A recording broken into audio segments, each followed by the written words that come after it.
All right, let's stay with the Southern African region. The Bank of Zambia has raised the country's repo rate from 14% to 14.5% in the face of a stubborn inflation and an economy weakened by droughts that have impacted energy output, food production, and the agro-allied sector. Let's get more on today's decision, decision from Lusaka by the Central Bank Governor, Dr. Odedi Kayayo.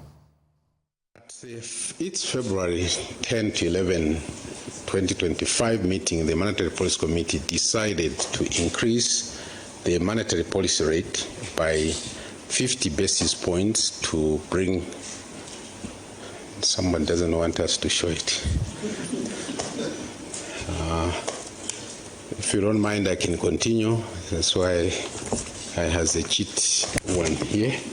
So when it comes back up, we'll be able to show. So as you saw, the slide there was showing that the committee decided to increase the monetary policy rate by 50 basis points to 14.5%. The underlying reason for doing this is to steer inflation back to the 6 to 8% target band, which is the medium-term objective, and help anchor inflation expectations, which we have observed have been persistently or are persisting to be above this target band. Now, to give you more color on what really is going in the inflation space, I'll now look at the inflation out 10. What we note is that in the fourth quarter of 2024, average inflation rose to 16.3% from 15.5% in the third quarter. We'll see this when the connection comes up. We have a table which has the details on these developments. Now, implementation of higher emergency electricity tariffs in November 2024, triggered by the drought in the 2023-2024 rainy season, has had a substantial impact, particularly on non-food inflation, which rose to 14.1% from 12.2% in October.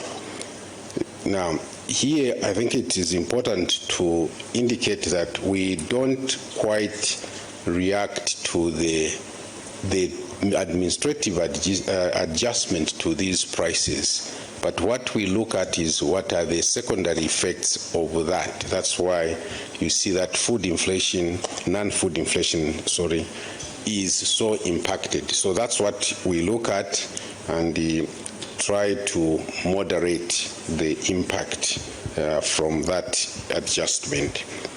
So with the connection now back up, although partially, I can go and show you from the 15.5% in the third quarter.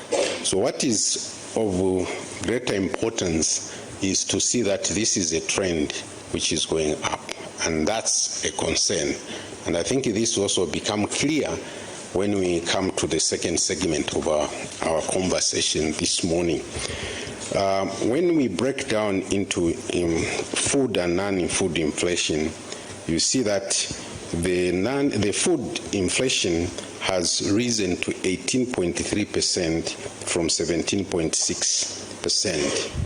Equally, non-food inflation has gone up, as I already indicated, from 12.5% to 13.5%. When we look at the end period numbers, this is for the quarter as a whole, we see that in the fourth quarter, inflation ended at 16.7 compared to 15.6. But it is important to point out here that whereas we ended the quarter at 16.7, we have started the new year at the same level.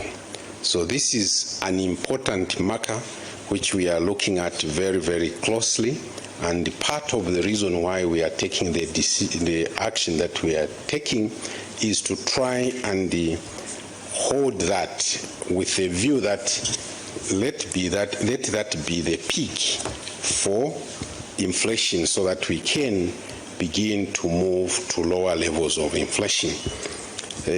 Now, when we break the same into the categories of food and non-food, again, there you will note that food was at 18.6%, whereas non-food was at 14.2%, both of which were higher than in the previous period.